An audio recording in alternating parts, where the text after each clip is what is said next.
अहाना ने अपना मंगलसूत्र खोल कर दिया।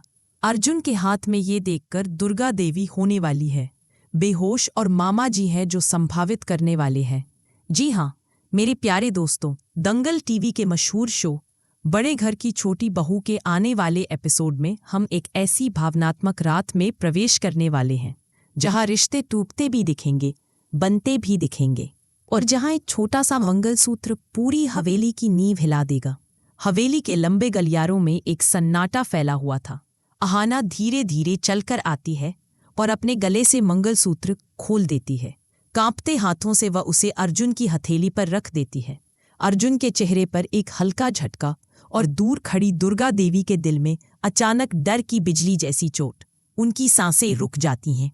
ये क्या कर दिया इस लड़की ने? अहाना की आंखों में आंसू हैं पर डर नहीं।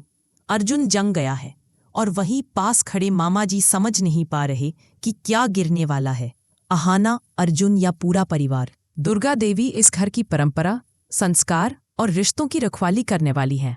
उनके लिए ये सिर्फ एक मंगलसूत्र नहीं, ये पूरे परिवार की इज्जत थी। उन्होंने उसी पल तय कर लिया, मैं अपने परिवार को टूटने नहीं दूंगी, चाहे इसके लिए मुझे खेल ही क्यों ना बदलना पड़े। लेकिन दुर्गा देवी अकेली नहीं थी। उनका एक खास दोस्त, एक ऐसा व्यक्ति जो सालों से इस घर की खुशियों में उनका साथी रहा है, वो अब इस टूटते रिश्ते को जोड़ने के लिए सामने आने वाला था। दुर्गा देवी को पता था कि अर्जुन और अहाना दोनों जिद पर अड़े हुए हैं। गलतफहमियां इतनी बढ़ चुकी हैं कि दोनों अपनी असली भावनाओं को पहचान ही नहीं पा रहे। तभी दुर्गा देवी के मन में एक ऐसा विचार आता है जिससे पूरा माहौल उलट सकता है। उन्होंने तय किया, अर्जुन को उसकी ही जिंदगी का आईना दिखाया जाएगा। उनका दोस्त इस योजना का सबसे महत्वपूर्ण हिस्सा बनता है। वह अर्जुन को ऐसे हालात में धकेलेगा जहां उसे खुद महसूस होगा कि अहाना नहीं तो मैं कुछ भी नहीं। हवेली में दूसरी शादी की हलचल है। शहनाइयां बजने की तैयारी, पिशोनी के चेहरे पर चौड़ी मुस्कान।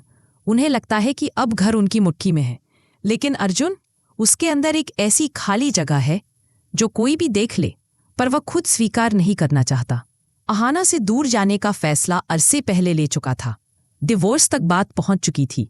लेकिन क्या ये कागज उस बंधन को मिटा सकते थे जिसे दिल ने चुना था? दुर्गा देवी आगे बढ़कर पिशोनी से आमना सामना करती हैं। उनकी आवाज ठंडी लेकिन भीतर आग जलती हुई। आप इतनी खुश इसलिए हैं क्योंकि अर्जुन ने आपकी बहू को छोड़ दिया, ना कि इसलिए कि वह नई जिंदगी शुरू कर रहा है। लेकिन याद रखिएगा, मैं कुछ ऐसा करूंगी कि आपकी सारी चालें उन्हीं की तरह बिखर जाएंगी। पिशोनी की मुस्कान गायब। माहौल में बारूद फैल चुका है और दोनों पक्षों को पता है तूफान आने वाला है। अगले दिन कोर्ट। सन्नाटा इतना गहरा जैसे दीवारें भी आहें भर रही हों।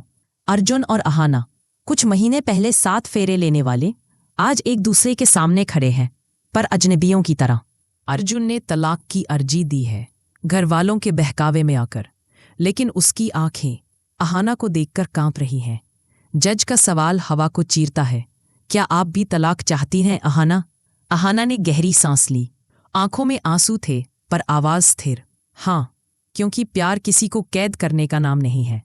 अगर उनकी खुशी मेरी रिहाई में है तो मैं तैयार हूं। कोर्ट रूम हिल गया। अर्जुन की सांस अटक गई।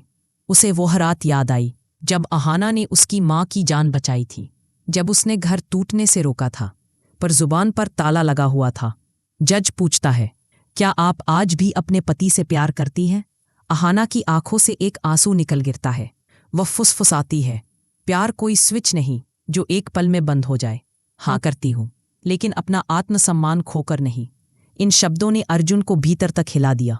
उसकी आंखें भर आई, पर अभी भी वह शब्दों में बदल नहीं पा रहे थे। जज दोनों चेहरों को देखते हैं और धीरे से कहते हैं, आप दोनों तलाक के लिए तैयार नहीं।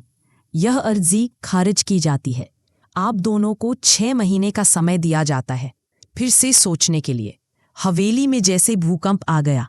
पिशोनी का चेहरा सफेद, उनकी सारी योजनाएं राख हो गईं। दुर्गा देवी, उनके होठों पर एक शांत मुस्कान थी। उन्हें पता था अब खेल उनके हाथ में है। अब सवाल ये नहीं है कि अर्जुन और अहाना अलग होंगे या नहीं। सवाल ये है, क्या ये 6 महीने उनकी जिंदगी बदल देंगे? क्या दुर्गा देवी की ये आखिरी चाल अर्जुन को अहाना के पास वापस ले आएगी, या फिर यह कहानी एक नए तूफान की ओर बढ़ रही है? अगर आप भी इस सफर में अहाना के साथ हैं तो तैयार रहिए, क्योंकि असली खेल अब शुरू होने वाला है। अगर आप भी अहाना की मेहनत और जज्बे से इंस्पायर हुए हैं तो कमेंट में लिखो, मेहनत कभी बेकार नहीं जाती। अगर आपको भी लगता है कि औरत अगर ठान ले तो सब कर सकती है, तो कमेंट में लिखो, सलाम है अहाना को। जिसने भी कभी खुद अपने दम पर खड़ा होना सीखा है वो कमेंट करे, मैं भी अहाना की तरह मजबूत हूं।